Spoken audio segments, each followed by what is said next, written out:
bem-vindos nesta transmissão especial do Seminário Teológico Batista Novo Mundo, de volta à teologia bíblica. Com muita alegria no Senhor, estamos lançando através destas lives o curso de Teologia 2021/1. E você é nosso convidado a conhecer o conteúdo programático do nosso seminário, a base bíblica e a luta constante que travamos em nosso curso para formar homens e mulheres da Palavra de Deus. Uma das grandes crises hoje da igreja cristã é o afastamento dos líderes da Palavra de Deus. Há mais ou menos 10 anos atrás, foi publicada uma pesquisa com base de dados no Brasil, que é uma coisa difícil. Muitas vezes nós recebemos pesquisas estrangeiras e adaptamos, mas esta foi feita em todo o território nacional e em todas as denominações. Repito, há mais de 10 anos atrás. Descobriu-se na pesquisa, entre outras coisas, que 51% dos pastores que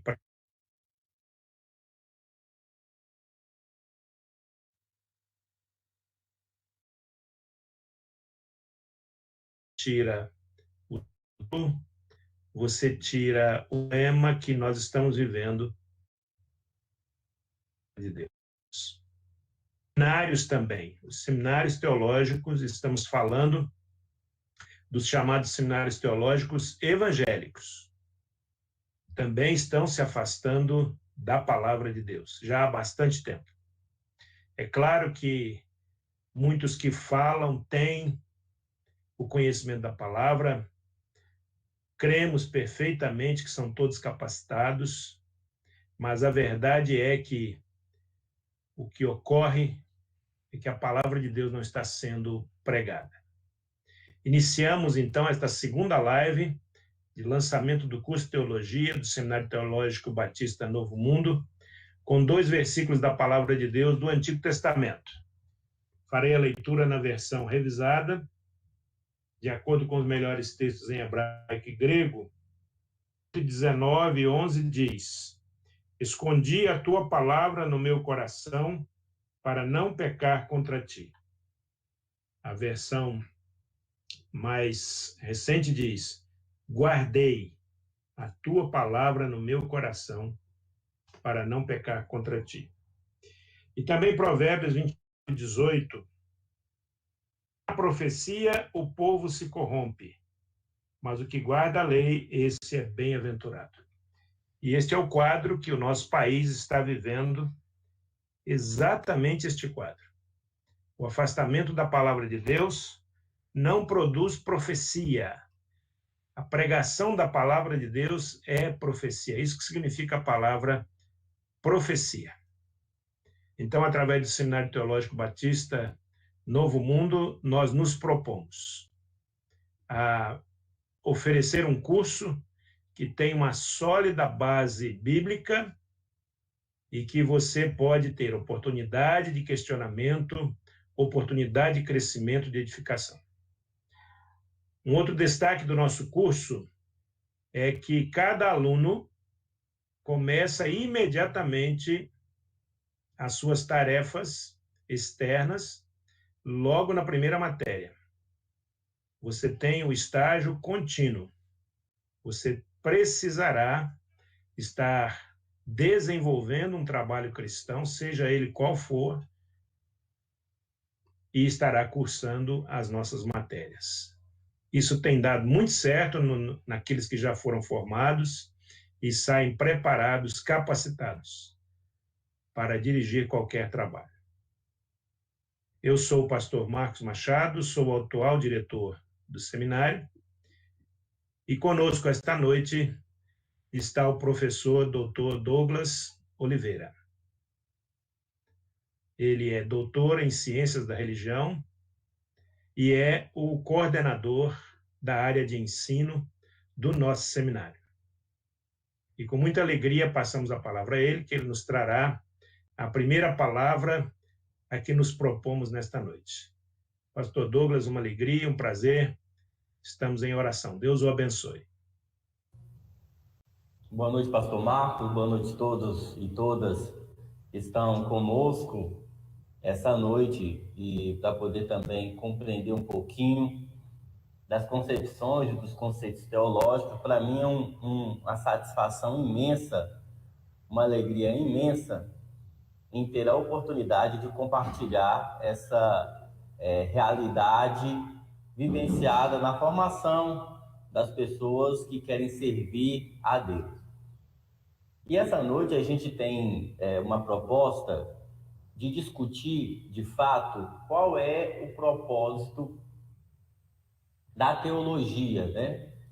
E a gente tem no século, principalmente agora no século XXI, uma pluralização dos conceitos teológicos que estão associados a várias perspectivas da vida humana. Então, eu quero começar minha frase, e quem geralmente é meu aluno sabe que eu sempre falo sobre isso, falando sobre a perspectiva que o Schleiermacher fala, que diz o seguinte, que todas as opiniões devem ser respeitadas, mas nem todas as opiniões devem ser consideradas, porque para se ter consideração é necessário ter critério. Schleiermacher, um teólogo, o pai da hermenêutica moderna, ele vai trazer essa perspectiva exatamente pela pluralidade de interpretações, especificamente de interpretações da Bíblia. Então, a gente tem muitas interpretações, mas a questão é como nós vamos lidar com esses processos interpretativos. Então, essa noite, eu quero compartilhar com vocês exatamente uma concepção associada ao processo interpretativo da Bíblia, tá? E é importante a gente falar sobre esse processo interpretativo, porque ao falarmos do processo interpretativo, a gente tem nesse conceito duas palavrinhas, a que a gente chama de exegese e a outra que a gente chama de hermenêutica. A exegese é um método específico que trabalha diretamente o método de retirada das informações do texto. Então, quando eu vou lá uso o método para falar lá do tempo, para falar da escrita, para falar das palavras-chave do texto, quando eu uso, por exemplo, as concepções da crítica literária, da crítica histórica, da crítica da redação, da crítica das fontes, né, que está associados ao método histórico crítico. Tudo faz parte de um método e de uma metodologia de exegese. A hermenêutica não é exatamente a metodologia. A hermenêutica é o caminho pela qual se encontra a interpretação. Então, como nós vamos interpretar isso? Mas, para entender esse processo, a gente precisa entender que a teologia ela é tratada como uma ciência, tá? A palavra logos, significa estudo sobre Deus, a razão, o entendimento e a compreensão sobre Deus. Mas quando eu falo de teologia, eu posso falar, por exemplo, de uma teologia oriental, certo? Eu posso também falar de uma teologia do Oriente Médio, eu posso falar de uma teologia ateia, mas nós estamos trabalhando especificamente aqui a concepção da teologia cristã. Mas aí você pode perguntar, mas a teologia, mesmo sendo cristã em sua especificidade, ela é uma ciência? E aí o que a gente vai chegar como observação? De que existe, para a teologia se tornar ciência, a teologia cristã, ela se torna ciência a partir de uma perspectiva empírica, tá? Então, o que a concepção empírica? Concreto de estudo. Quando a gente fala que vai estudar Deus, Geralmente, a gente vai falar sobre um estudo mais filosófico, porque a gente não tem um objeto, né, manuseável, então seria o estudo das ideias. Mas quando a gente fala da teologia, nós temos um objeto empírico, que é o texto sagrado. E esse texto sagrado consta na sua originalidade, tá? Quando vocês forem fazer o curso, vocês vão saber que, por exemplo, não temos os autógrafos, aqueles textos que o apóstolo Paulo, por exemplo, escreveu original, mas nós temos as cópias desses. Essas cópias dos textos originais, né, dos textos autógrafos, que é o nosso objeto de estudo. Então, é a partir desse objeto que a gente vai buscar compreender os processos teológicos, tá? Então, eu tenho aqui, por exemplo, um intérprete, um indivíduo que está interpretando o texto sagrado, tá? Mas ao interpretar esse texto sagrado, ele olha para o texto, tá? E ele vai propagar o texto. Quando ele olha para o texto, geralmente esse indivíduo ele vai olhar para o texto com uma lente. Essa lente que a gente chama de hermenêutica, tá? Existe aí 3 concepções específicas sobre uma interpretação, um processo interpretativo. A primeira concepção é que é de uma leitura confessional. O que é uma leitura confessional da Bíblia? É quando eu leio a Bíblia e retiro lições para a minha vida. Eu costumo dizer que essa mensagem, esse tipo de hermenêutica, esse tipo de interpretação, é o tipo de interpretação que contém a mensagem limpa do Evangelho, a mensagem simples, que eu chamo de mensagem simples. É aquela mensagem que você observa e retira para a sua vida. Nós temos também uma interpretação que está associada às concepções de uma estrutura religiosa. Então, por exemplo, você tem aí teologia da libertação, a teologia da prosperidade. Você pega essas teologias e lê a Bíblia a partir dessas teologias. E nós temos uma leitura especificamente analítica da Bíblia. E aí entra a parte mais complexa, que faz parte do teólogo, porque é nessa leitura analítica da Bíblia que se sai, que retiramos as nossas doutrinas, tá? Aquilo que nós compreendemos doutrinariamente daquilo do texto sagrado. Bem, qual é a grande questão? A grande questão é que nós temos essas hermenêuticas, e essas hermenêuticas, elas são influenciadas por uma tradição, certo? Então, essas tradições, elas são atributivas, elas dão atributos aos processos interpretativos. Se porventura essa tradição for uma tradição bíblica, né, uma tradição em que os indivíduos estão pautados no texto bíblico, o dano será menor, tá? Mas se essa tradição ela está pautada em concepções de indivíduos e interesses particulares, quando esse indivíduo ele chega na Bíblia, né, quando ele chega no texto, ele chega com muitos problemas. Então, vou dar um exemplo. Quando a pessoa fala sobre alguma concepção associada às percepções fundamentalistas da religião, né, preconceituosas, por exemplo, então eu atribuo à Bíblia esses preconceitos. Por exemplo, quando a pessoa fala assim que a Bíblia é machista, é um atributo que foi dado por essa tradição, então eu incluo na Bíblia essa concepção machista. Então o indivíduo ele já vai com um padrão de interpretação para a Bíblia que prejudica ele nesse processo. Bom, existe também de lá para cá uma estrutura na qual nós temos contato. Primeiro, a gente tem um texto original que foi escrito em grego e hebraico, tá? Esse texto depois foi traduzido por um texto, o grego, por exemplo, vamos pegar o Antigo Testamento em hebraico, ele foi traduzido para o grego, que é a Septuaginta. e da Septuaginta influenciou a nossa tradução em português. Então, eu não tenho contato direto com esse texto aqui e eu acabo tendo apenas o contato com esse texto. Toda tradução, ela requer uma interpretação, tá? Se você é um teólogo que não tem o conhecimento, você tem dúvida nos processos de como isso aconteceu, você terá muita dificuldade de interpretar esse texto aqui.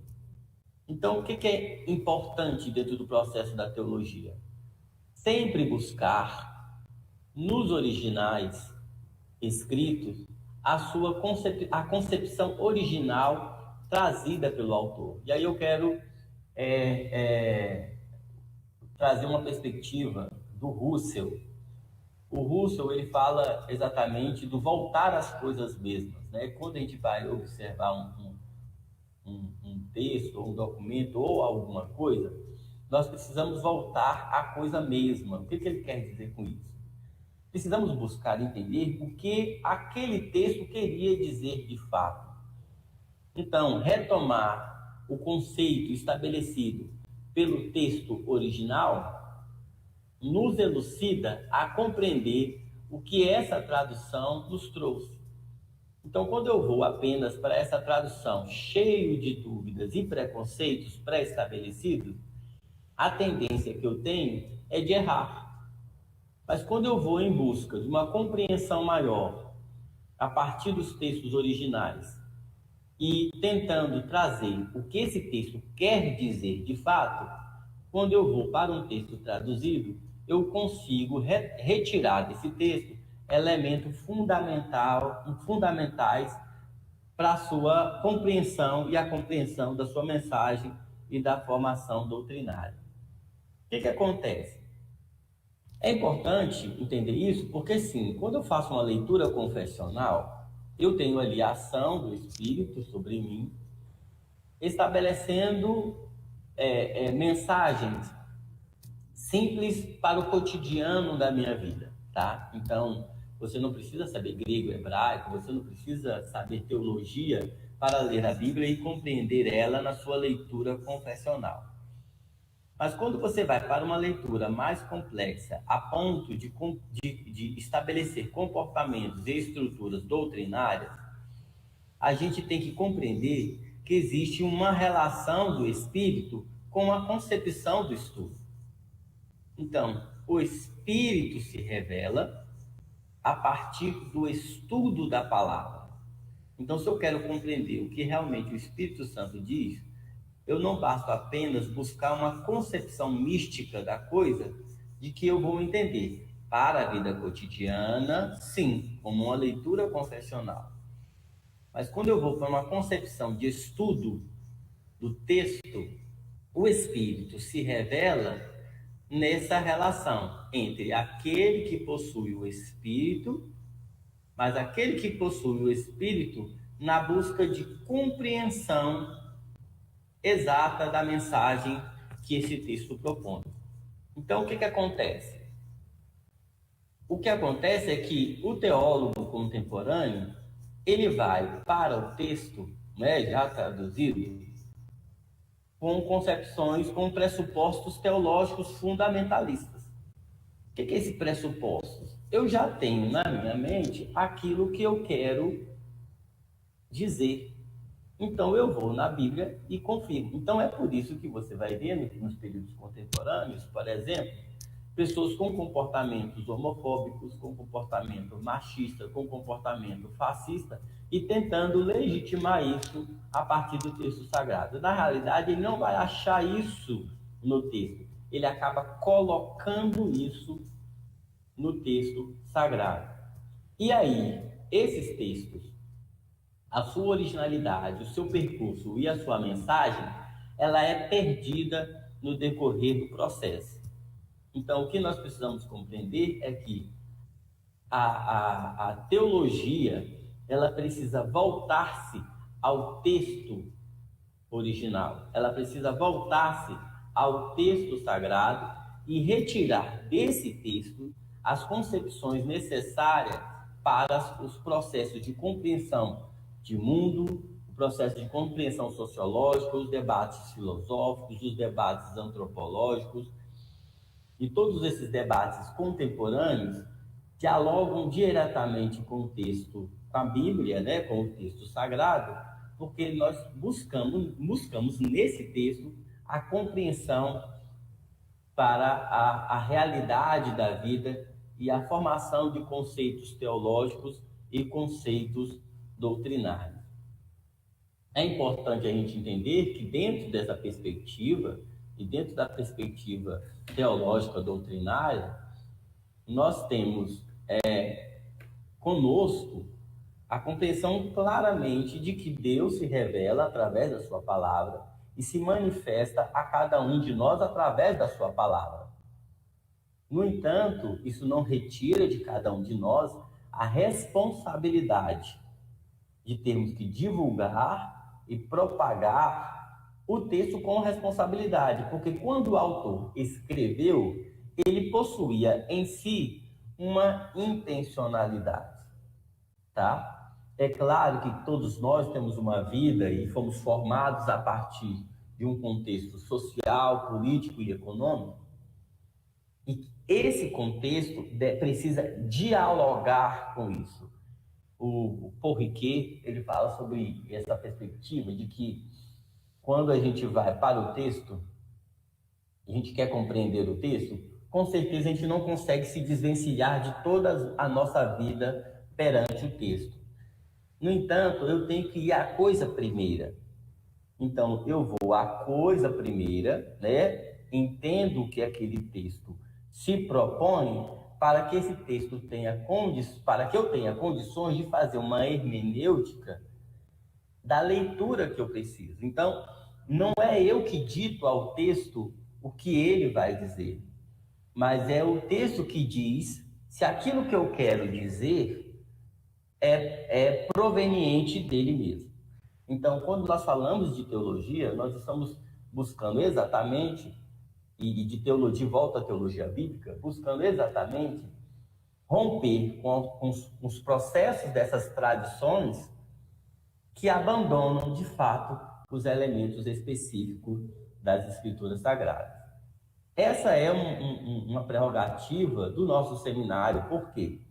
Porque a gente acredita que o grande problema contemporâneo das igrejas estão associados ao púlpito. A concepção do pastor que fez um curso de teologia não ter a compreensão exata do livro que ele trabalha, que é a Bíblia. Não ter a compreensão do texto que ele tem em mãos. Então, eu falo para os meus alunos o seguinte: o indivíduo vai para o púlpito e ele esclarece exatamente o que é óbvio. Então, ele não traz nada de novo, não existe um ensinamento, não existe uma historicidade, não existe uma compreensão analítica da linguagem do texto. Não existe, vocês tiveram aí semana passada, o pastor Marcos falando sobre o estudo bíblico indutivo. Não, o texto que nos induz, não somos nós que induzimos o texto. Então, é essa prerrogativa que nós temos em mente quando falamos de teologia bíblica. De volta à teologia bíblica. E eu creio que muitos movimentos têm se levantado, alguns eu acredito até com boas intenções, mas com muitos problemas hermenêuticos dentro da sua análise e dentro da profundidade de compreensão do texto sagrado. Por parte, essa a minha palavra. Eu desde já agradeço ao pastor Marcos pela iniciativa e por esse momento tão importante de debate e discussão da palavra de Deus. Excelente, pastor Douglas. Vamos aproveitar a sua palavra para um breve debate. E em poucos minutos o irmão enriqueceu muito os nossos conhecimentos. E eu queria tratar, por exemplo, você tocou em tradição. A palavra tradição hoje no meio, principalmente evangélico, mas em todo o meio cristão, ela é uma palavra hoje, para mim, mal trabalhada, mas também continua tendo importância. que o irmão pode nos acrescentar, falando até onde a tradição ajuda, a genuína tradição, se é que a gente pode dizer uma palavra assim, né? E a prática dessa tradição em um tradicionalismo bíblico ou não, um tradicionalismo humano, um tradicionalismo manipulado. Nessa história toda aí entram as denominações. Como que nós podemos sair daqui entendendo a importância da tradição, sem que essa tradição sufoque a interpretação genuína da Bíblia? Pastor Marcos, essa pergunta, ou essa provocação, ela é tão importante, porque é o seguinte: primeiro que a gente tem que entender que ninguém está alheio à tradição, tá? Todos nós somos escravos dela. E por quê? Porque todos nós herdamos, no decorrer da nossa vida, elementos que foram pré-formados. Eu gosto muito quando Michel Foucault, ele fala exatamente de que cada um de nós temos as nossas opiniões formadas porque elas foram induzidas no decorrer da nossa vida. Então, isso já é um passo dos processos da tradição. A grande questão é que a tradição ela se coloca como um processo paradigmático. Tá? Então, como essa tradição se manifesta? Ela se manifesta como um paradigma de que ela não pode ser alterada. E aí existe uma coisa importantíssima dentro do elemento da tradição, é que às vezes nós reproduzimos os comportamentos determinados por essa tradição sem compreender a sua origem, tá? Então essa tradição ela vem e a gente aceita essa tradição porque sempre foi assim. Um dos princípios da teologia é exatamente questionar os processos da tradição. Se você pega, por exemplo, o próprio movimento de Jesus, o movimento de Jesus, ele rompia, né, questionava, não que ele especificamente ele rompeu com as tradições. Ele questionou os processos, todas essas tradições. Então, a tradição, seja ela qual for e seja ela qualquer que seja, ela deve ser questionada, tá? Esse processo do questionamento, ela entra no elemento do crivo, do que a gente entende como sentido, certo? Então, por exemplo, quando nós falávamos assim, a mulher não pode cortar o cabelo, certo? Faz parte de um elemento de tradição. Por algum tempo, talvez tenha tido, com certeza, em um determinado tempo, tinha um sentido essa tradição. O mundo passa, mas o mundo passa e se transforma, e a tradição se mantém dentro do processo sem o sentido. Então, quando eu transformo esse elemento de cortar o cabelo em um elemento doutrinário, eu pego essa tradição e enxerto ela dentro do texto. Mas eu ainda continuo sem saber o sentido da tradição. Por isso que quando eu citei o Porriquet, ele fala assim, além de fazer a hermenêutica do texto, a análise do texto, eu preciso fazer uma análise de mim mesmo. Então, vou dar um exemplo muito interessante sobre a concepção da tradição e como ela faz parte também de um processo importante do texto da Bíblia. Por exemplo, a tradição de que o cristão deve ter como base da sua crença o texto sagrado. Então, quando eu falo assim, não, é base da nossa fé, o texto, isso é uma tradição. Mas essa tradição é uma tradição que foi implementada pelo próprio texto. Então, o que a gente tem que começar a pensar? Todas as nossas tradições, ela precisa passar por um crivo, que é o crivo do próprio texto. Então, sim, elas são importantes no decorrer da nossa vida, porque nós somos isso. Faz parte do nosso elemento identitário a nossa tradição. Agora, isso não significa que essas tradições, elas são majoritárias em relação ao nosso comportamento teológico. E é por isso, e aí é importante a gente entender isso, que é por isso que a teologia existe. A teologia, ela existe para isso, porque senão a gente só ficava com a leitura confessional da Bíblia. Então, a teologia existe exatamente para romper com os paradigmas estruturais que às vezes nos prende nos próprios processos de interpretação. Excelente. Enquanto você falava, me lembrava de uma história antiga do Oriente, em que um determinado culto budista, um templo budista, tinha vários gatos. E não havia uma razão para aqueles gatos estarem ali, mas todo mundo deixava os gatos ali naquele templo. Até que alguém resolveu questionar os gatos séculos depois. E descobriu-se que o monge lá, vários anos, vários séculos, não anos, mas séculos, nem anos nem décadas, séculos, levava o seu gato para o culto, porque não tinha quem podia cuidar do gato. E o monge morreu e o gato ficou. E como ninguém cuidava do gato, o gato ficou no templo. E isso tornou-se uma tradição naquela determinada localidade. Então, muitas vezes, o que muita gente considera tradição nada mais é do que um passo humano e que foi aceito, né? Mas tem o seu valor. Quer ver um exemplo disso? Por exemplo, o cantor cristão. O cantor cristão faz parte de um processo da nossa tradição. O cantor cristão foi utilizado, por exemplo, como legitimação de cânticos sagrados a ponto de não aceitar outros cânticos em relação a ele. Agora, e eu estou falando dos batistas, né? Porque com certeza muitas pessoas que não são batistas estarão vendo esse vídeo. Agora, por que ainda muitas igrejas mantêm o cantor cristão?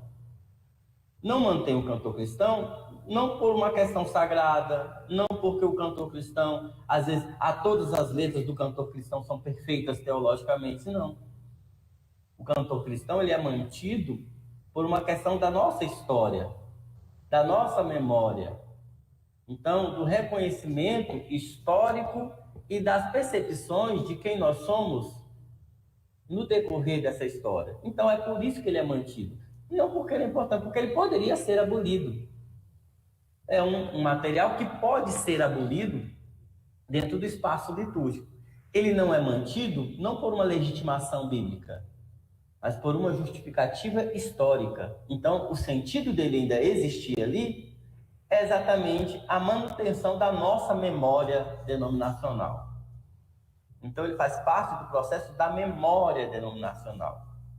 Certo? Então, é nesse sentido que o cantor cristão perdura. Por exemplo, o órgão foi abolido. E não nos faz falta, mas fazia parte da nossa tradição. Excelente. Realmente, usando sua palavra, bem provocativa. Eu quero mudar o lado agora. Eu quero sair do lado humano e partir para o lado do espírito. A sua palavra também estava recheada de orientações espirituais. O espírito, com E maiúsculo, dos originais, é o mesmo espírito das versões?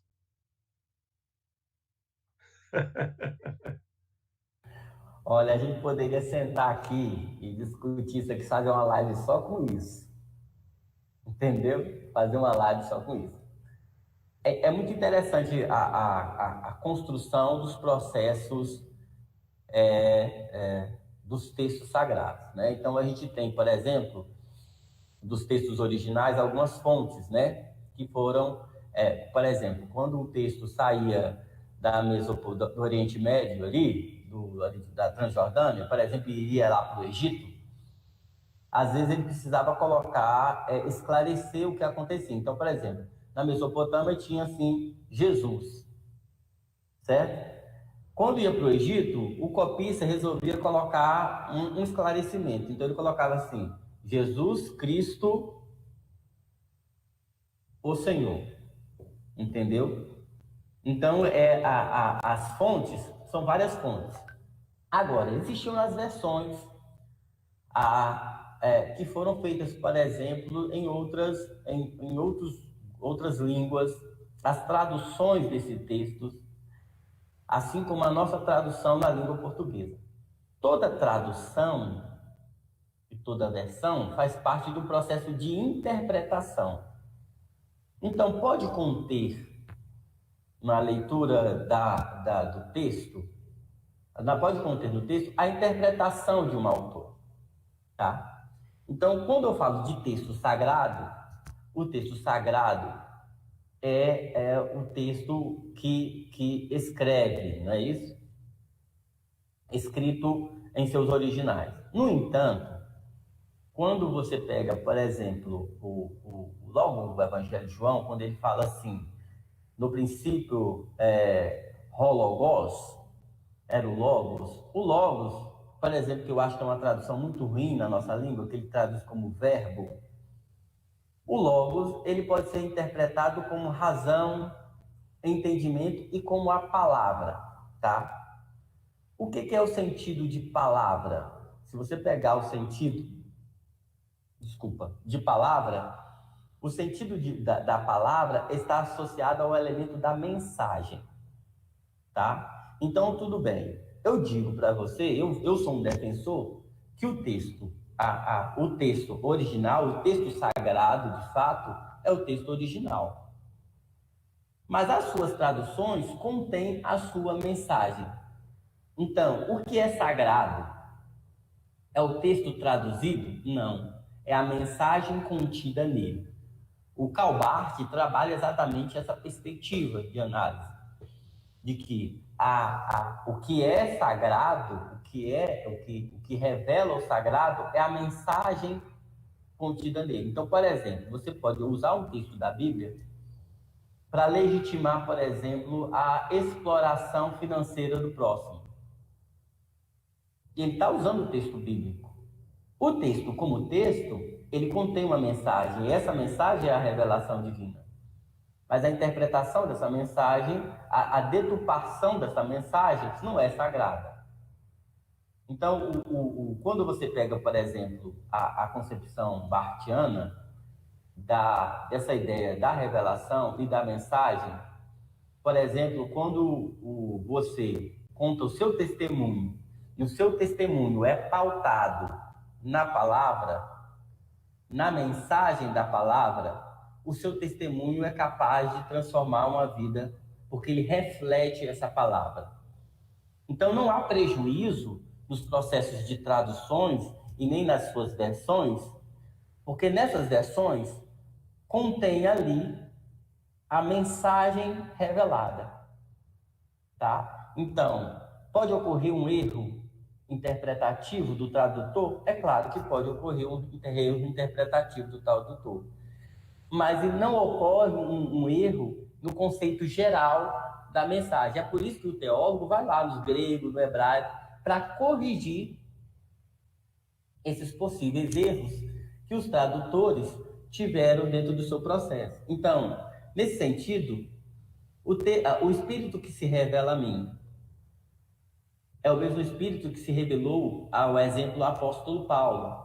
Mas talvez o tradutor não tenha tido esse Espírito. Talvez o tradutor era um incrédulo, certo? E ele traduziu o texto, mas ele traduziu a mensagem que contém o texto. E essa mensagem, ela é a mensagem revelada. Então, não há, mesmo o indivíduo sendo um incrédulo traduzindo um texto bíblico, ele busca na sua tradução a concepção da sua proximidade da mensagem. Quer ver um exemplo tão claro disso? Até as piores traduções existentes ainda contêm a mensagem. Você consegue, por exemplo, transmitir a mensagem a uma pessoa de que tem a tradução da Torre de Vigia, que é considerada a pior tradução que existe. Mas mesmo você lendo o texto da Torre de Vigia, você vai encontrar os princípios presentes nos textos originais. Amém. É uma pena que o tempo nos limita, não é? Mas eu queria, pedido final, o irmão como professor e como professor de teologia, que mensagem você daria para os interessados em teologia que venham ou não estudar em nosso seminário? Se vierem, serão muito bem-vindos. Nós estamos de braços abertos para recebê-los e procuraremos dar o melhor de nós e principalmente o melhor da palavra, né? A palavra toda é boa. Mas qual seria, nesse tempo nosso tão diferente que estamos vivendo agora, o que um estudante de teologia precisa preocupar-se, precisa buscar? Pastor Marcos, eu acho que eu vou mudar um pouquinho, se o senhor me autorizar, eu vou mudar um pouquinho da sua pergunta. Porque não o estudante de teologia eu penso na pessoa que pensa em estudar teologia. O que ele tem que se preocupar? Certo? Porque o estudante já está lá no meio do caminho, né? E se talvez ele ouve essa palavra nossa aqui hoje, talvez ele perceba que nem está estudando teologia. Sabe? A pessoa que pretende fazer um curso de teologia, eu falo assim, teologia é muito semelhante à concepção de qualquer outro curso, por exemplo. Existem cursos em faculdades que são horríveis, existem cursos bons. Então, a primeira coisa que a gente tem que entender é que eu tenho que ir atrás de um curso bom. E o que é um curso bom de teologia? Porque tem muito curso que fala, eu não estou falando do nosso, não, eu acho que foi até boa a sua palavra, pastor Marcos, porque a gente não está falando do Seminário Teológico Bíblico Novo Mundo. A gente considera que o nosso curso é um curso bom. Mas eu estou falando de curso. Talvez você já esteja em um ou esteja procurando um curso. O que você precisa entender? A primeira coisa é que a gente entende, quando você entende, vai estudar teologia, e a teologia especificamente para a execução ministerial, tá? Você tem que entender que essa teologia, ela precisa estar pautada num processo interpretativo do texto sagrado, tá? Então, quando você, por exemplo, lhe é vendido um curso de teologia, em que, para entender a Bíblia, já é estabelecido vários pressupostos, aí eu sou barthiano mesmo. Karl Barth fala assim, a Bíblia ela não precisa ser defendida, porque ela mesma se defende. Então, eu não preciso criar um arcabouço de elementos para dizer qual é a interpretação correta ou errada. O que eu preciso fazer é correr atrás do texto em si para que o texto te diga. Então, às vezes, você está fazendo um curso, está indo atrás de um curso dogmático, em que vai te ensinar os princípios daquela denominação, os princípios daquela religião, e esses princípios eles se tornam soberanos sobre a perspectiva do texto. Eu não estou falando que não vai ensinar. Por exemplo, se você vier fazer teologia bíblica aqui no Seminário Teológico Batista Novo Mundo, se você for fazer aqui, você vai ter lá a doutrina batista, mas é bem específico, é doutrina batista. A gente não está querendo dizer que isso é interpretação de texto sagrado. Você entendeu? Porque para o teólogo, o mais importante é o texto e não a doutrina que se constrói sobre o texto, tá? Pelo contrário, essa doutrina só é legítima se eu questioná-la pelo texto. A doutrina que diz o que o texto é, o texto que diz o que a doutrina é.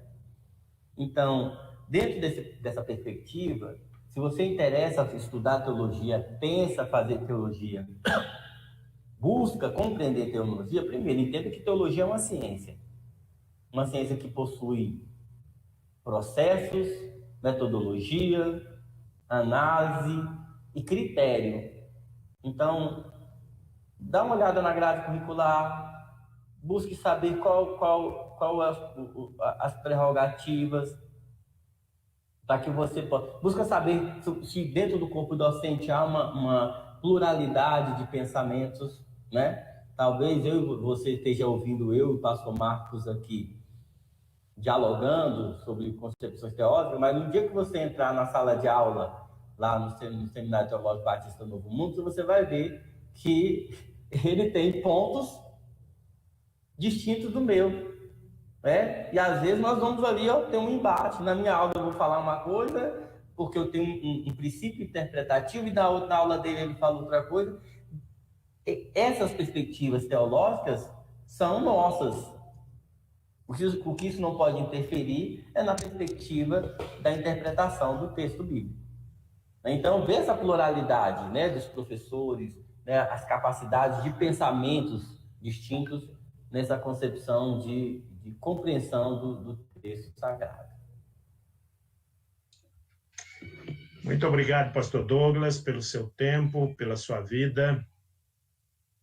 Eu estou no trabalho missionário, no trabalho cristão, no trabalho teológico, já estou quase completando meio século. Já deveria ter me aposentado, né? Em Israel se aposentava com 50 anos. Sabia disso? Mas o tempo de hoje exige mais, né? E eu sou muito feliz por ver jovens como o irmão e tantos outros que estão conosco. Os que vierem para o nosso seminário verão a esperança que há na vida de tantos jovens que estão se dedicando a preparar melhor cada aluno para o trabalho, para o reino de Deus. Louvo a Deus por sua vida, por sua família, e que Deus ainda muito mais acrescente, use e faça de sua vida sempre um motivo de louvor do nome dele.